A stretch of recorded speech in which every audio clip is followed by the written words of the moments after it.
We will now start the typical use procedure that you see in the back of the test set in the lid. This procedure will make sure that the test set is ready to be used safely and that you do not have any leak in your system at low altitude and airspeed. The first step would be to run the self-test.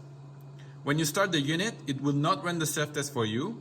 It is good to run the self-test at least once a day whenever you're using the box, or if you lose the unit from sight, or if it comes back to the tool crib, it's a good idea to restart the self-test to make sure that the box is running properly. To run the self-test, there's one very important thing that you need to remember. In the back here, I've opened all the ports. When you run the self-test, all 3 ports need to be open to ambient. This is very important because if you connect your tester to the aircraft and run the self-test, you may damage the instrument in the aircraft. Now that I've made sure that all of my 3 ports are disconnected, I can run the self-test by pushing the button here, test, and then go. During the self-test, the box will run a bunch of different checks on the test set and make sure that every sub-assembly is working properly.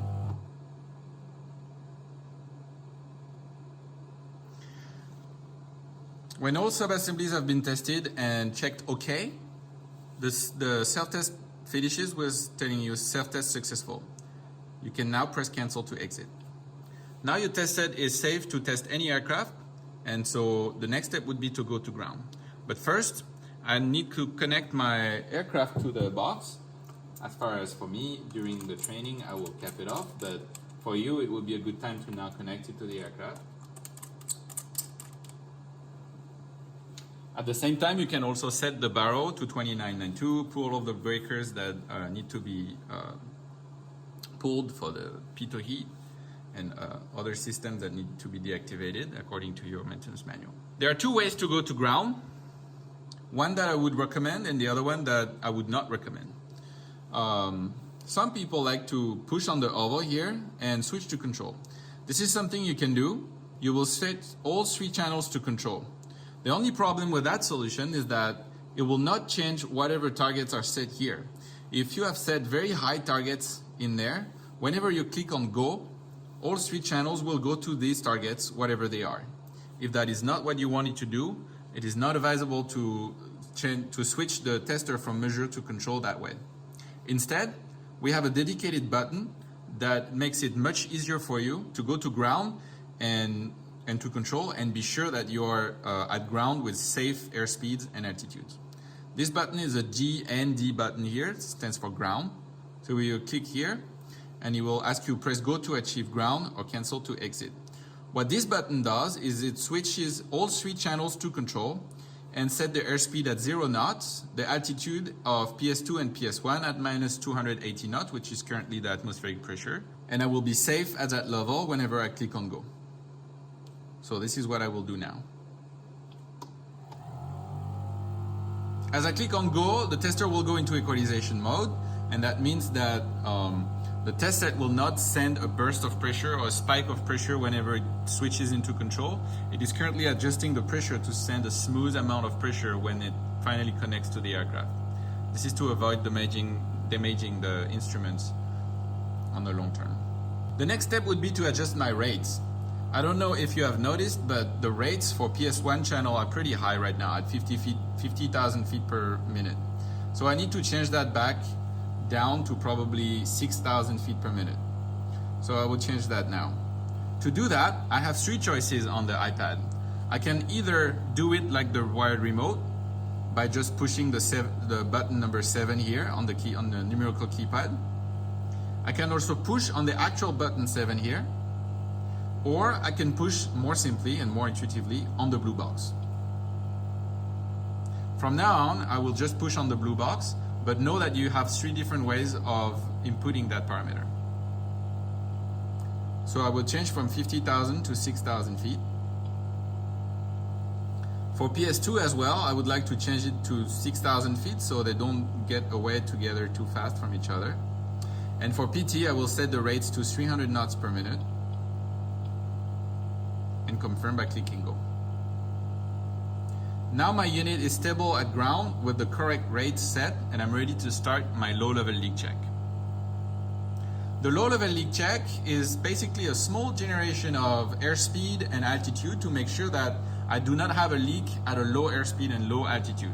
If I don't, most likely I will have a reasonable leak at higher altitudes and higher airspeeds. And so this is a way to save a lot of time by not having to the very high altitudes that are usually recommended by the maintenance manuals. To do that, I will first generate 100 knots on the PT channel, and then we will do a leak check up there. To do that, I will push on the blue box here for PT and input 100 knots. Click enter. This is the only value that I would like to change right now, so I will confirm and click go.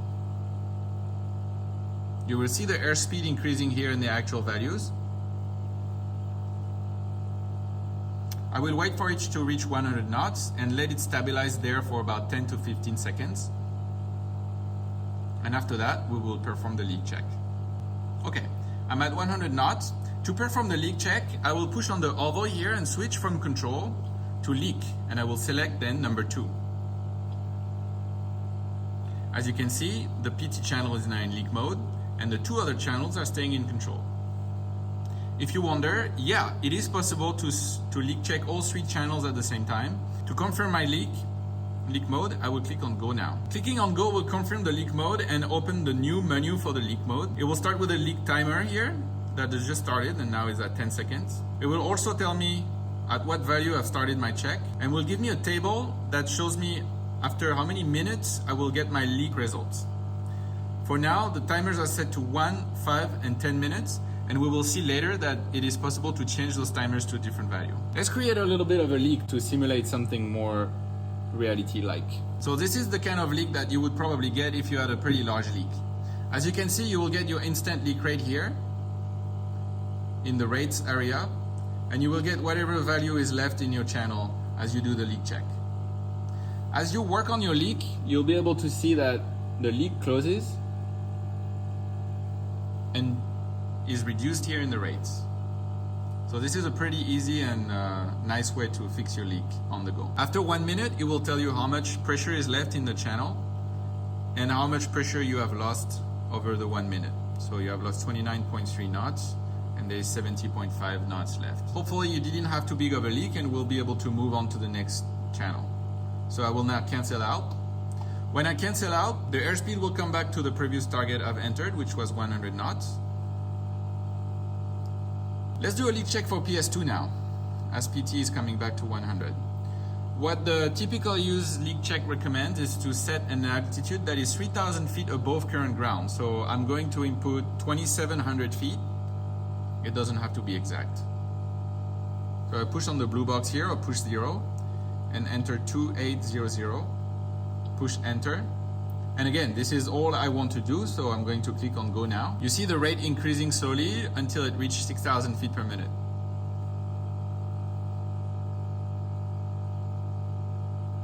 Now that I've reached the 2,800 feet, I'm going to wait for 10 seconds for it to stabilize, and then we'll start the leak check. To start the leak check, I will push on plus minus button, or push on the oval, or push on this button here. So either this, or that. I select leak, just like for PT, and click on go. Again, the same menu will show up, but this time only giving me the information for PS2, which means I'm doing a leak check on PS2 at this time. The leak timer shows up as well, and I will get my leak information after 1 minute. We do not have to wait for the entire minute, but it's just to show you that whenever you're doing a leak check on a different channel, the information will be showing up in different areas of the table. I cancel out to come back to the previous target.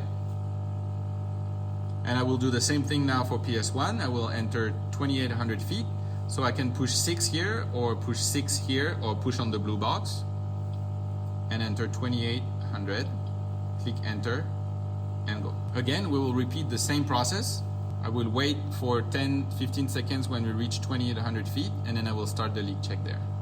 Note that there is a leak protection on this unit. If your leak is higher than the rate of climb that was set here, your unit will automatically trip out of leak mode and go back into control for your safety. So you will not have to do anything by yourself. Okay, I'm gonna push on the oval here, or number 8, or number 8 here. For me, I just like to push on the oval and select leak, just as usual, and click on go. And the leak check starts on PS1 this time. So if we do wait 1 minute, we will see after 1 minute that I had a leak of about 9 feet because those are hand tight. Okay. And it will come back to 2800 feet, just like for PS2 and PT. Now, a couple of things I want to show you on top of that. The first one is the up and down arrows that you see here. So you'll be able to increment your altitude or airspeed or any target by just pushing on those arrows. So let's see, for example, for PS1, if I want to have a pressure switch to go off at a very specific altitude, I will push on the blue box. But instead of entering a value here with the numerical keypad, I will use the up and down arrows to increase my altitude foot by foot here.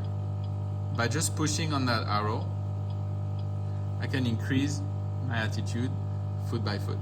It also works with all units, and depending on the unit, it might be 1 or 0.1 or 0.01. When you are in feet, it's 1 foot by 1 foot. And the knots, it's 1 knot by 1 knot as well. When you're done, cancel out. Note that the altitude will stay at 2808 feet and will not come back to 2800 feet. So I would have to do it manually. Okay. Finally, one more information about this. Whenever you want to enter negative altitude, if you're doing a 91.411 check, for example, you will push the blue box here, input 1000, which is where I want to go, minus 1000 feet, and then input the minus, and this is where you want to put it to input a negative altitude. Click enter, and finally click go. Now the test set will go to minus 1000 feet. That's it. By now you should be able to generate an airspeed, an altitude, a rate of climb, change your rate of acceleration, and be able to perform leak checks on each of the channels. We will see the specifics of the PS2 next. Now let's go back to ground. Now that we've finished the low level leak check, we are ready to start our accuracy check, or any other check that you will be doing in the aircraft maintenance manual on your work card. A couple more things I would like to show you about the generation of airspeed, altitude, and differential pressure is the incremental generation of jogging up or down. When you are at a given airspeed or altitude, you can push on the blue box for any of the 3 channels here to change the target. And instead of entering an actual value, you can decide to jog up or down using the up or down arrows, and that will just increase the pressure by an incremental 0.001 inch of mercury. And you can also do that in different units as well. So if you're in feet, for example, I changed the unit to feet now for PS1. If you would like to change the pressure foot by foot, you can also do that, up or down.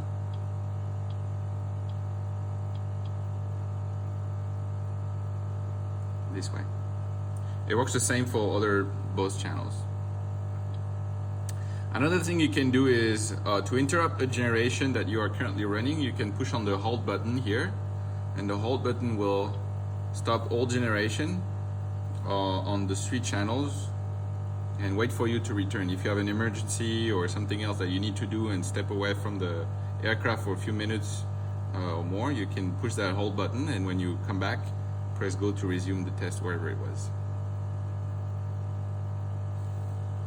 If you would like to enter a negative altitude, as you should during an accuracy check, you would push the target blue box here for PS1, enter the value first, let's say 1000 feet for example, and then put the plus minus sign and change it to minus 1000 feet.